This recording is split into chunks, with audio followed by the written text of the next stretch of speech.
శ్రీధర్ సీసీలో మనకి banking, SSC, CGL ఇవన్నిటితో పాటు రైల్వేకి prepare అయ్యే స్టూడెంట్స్ కూడా ఈ మధ్య కాలంలో చాలా ఎక్కువగా ప్రిపేర్ అవుతున్నారు అని చెప్పొచ్చు. అలాంటి వాళ్ళు ఎవరైనా కూడా గవర్నమెంట్ ఎగ్జామ్ రైల్వేకి సంబంధించి రాయాలి అంటే ఏ రకంగా వాళ్ళు ముందు నుంచే ప్రిపేర్ అవ్వాలి, ఏ రకంగా వాళ్ళు కనుక స్టడీ ప్లాన్ చేసుకుంటే రైల్వేలో జాబ్ వస్తుంది అంటారు? రైల్వే ఎగ్జామ్స్ లోనేమో యాక్చువల్గా 3 సబ్జెక్ట్స్ ఉంటాయి. అంటే సిబిటి 1, సిబిటి 2, సిబిఐటి అంటారు. మొత్తం 2 లెవెల్స్ కానీ 3 లెవెల్స్ ఎగ్జామ్స్ కానీ ఉంటాయి. వీటిల్లో సిబిఐటి 1, సిబిఐటి 2లో 3 సబ్జెక్టులు ఉంటాయి. రీజనింగ్ అంటే బ్యాంక్ ఎగ్జామ్స్లో ఉండే రీజనింగ్ వేరు, ఇక్కడ ఉండే రీజనింగ్ వేరు. నెక్స్ట్ తర్వాత అర్థమెటిక్ ప్లస్ మ్యాథమెటిక్స్ ఇది ఒక సబ్జెక్ట్. నెక్స్ట్ ఇది జనరల్ స్టడీస్. వీటిల్లో ఎక్కువ ఫోకస్ చేయాల్సినటువంటిది జనరల్ స్టడీస్ మీద కొంచెం ఎక్కువ టైం స్పెండ్ చేయాలి. దీనికి ప్రిపరేషన్ విధానం ఏంటంటే రీజనింగ్ లిమిటెడ్ టాపిక్స్ ఉన్నాయి దాంట్లో. హార్డ్లీ 10-15 టాపిక్స్ అమ్మ దాంట్లో ఉన్నటువంటివి.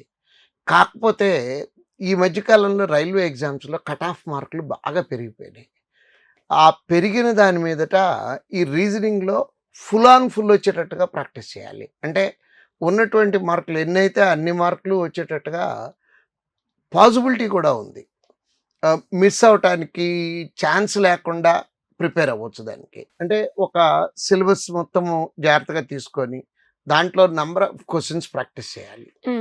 చేసిన తర్వాత నెక్స్ట్ క్వాంటిటేటివ్ ఆప్టిట్యూడ్ కానీ అర్థమెటిక్ కానీ అంటాము. దీంట్లో ఉన్నటువంటి టాపిక్స్ ఇది కొంచెం ఎక్కువ టైమే స్పెండ్ చేయాల్సి వస్తుంది. ఎట్లా అంటే ఫస్ట్ బేసిక్స్ అన్నీ నేర్చుకొని తర్వాత ఆ చాప్టర్ మీద, అంటే ఫర్ ఎగ్జాంపుల్ పర్సంటేజ్ చాప్టర్ తీసుకున్నాం అనుకోండి అమ్మా.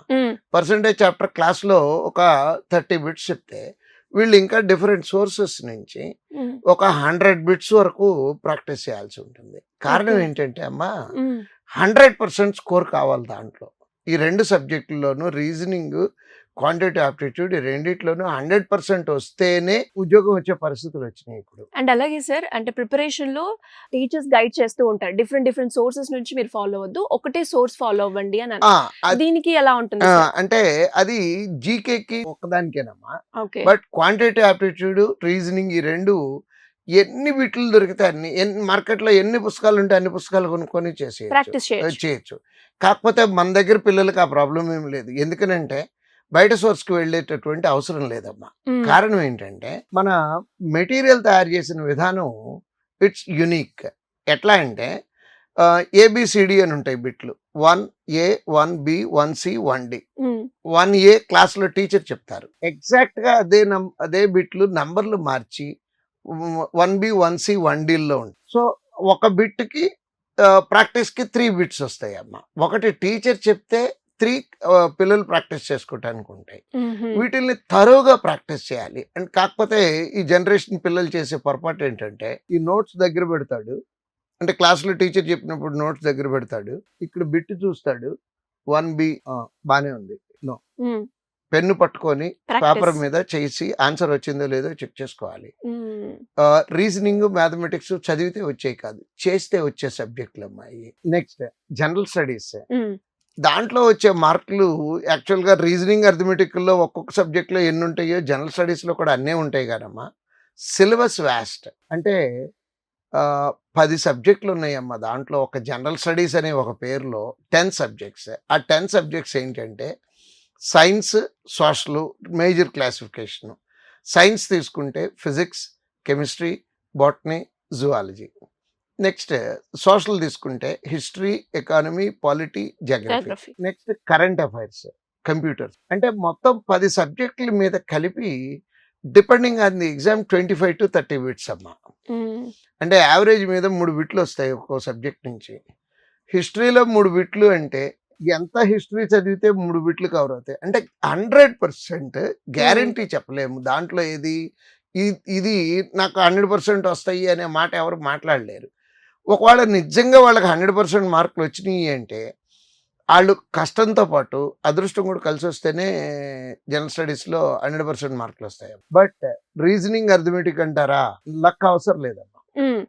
ఎంత ఎదురొచ్చిన రోజైనా సరే, అంటే ఈ రోజు మనది కాదు అనుకున్న రోజును కూడా ఎంత టఫ్ వచ్చినా 100% పేపర్ ఆన్సర్ చేసి 100% మార్కులు తెచ్చుకోవచ్చమ్మా.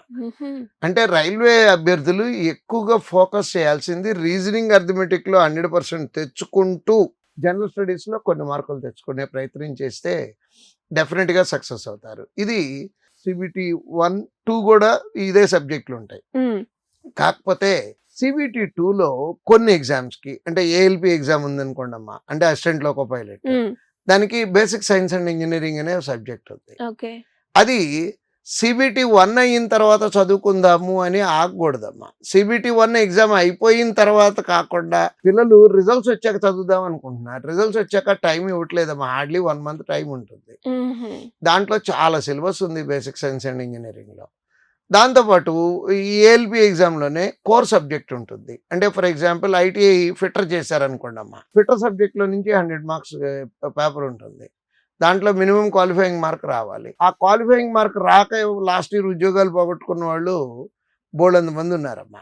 ఇది సిబిటి 2లో స్కోర్ వచ్చింది, ఈ క్వాలిఫై అవ్వాల్సినటువంటి ఎగ్జామ్లో 1 మార్కులో పోయి 2 మార్కులో పోయిన వాళ్ళు ఉన్నారు. అంటే నేను ఇచ్చే సజెషన్ ఏంటంటే పిల్లలకి అలాంగ్ విత్ సిబిటి 1 సిబిటి 2లో ఉన్నటువంటి బేసిక్ సైన్స్ అండ్ ఇంజనీరింగ్ చదువుకోవాలి.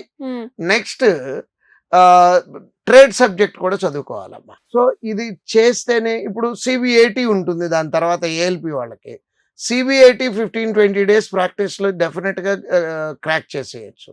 బట్ దాంట్లో ఉన్నటువంటి ట్రేడ్ సబ్జెక్టు ప్లస్ ఈ basic science and engineering CBT 2లో ఉన్నటువంటి basic science and engineering subject మటుకు సిబిటి 1 ప్రిపరేషన్తోనే స్టార్ట్ చేస్తేనే పాసిబిలిటీ ఉంటుందమ్మా. ఒకటి అయ్యాక ఒకదానికి ప్రిపేర్ అవుదాము అనుకునే పరిస్థితులు లేవు ఇప్పుడు.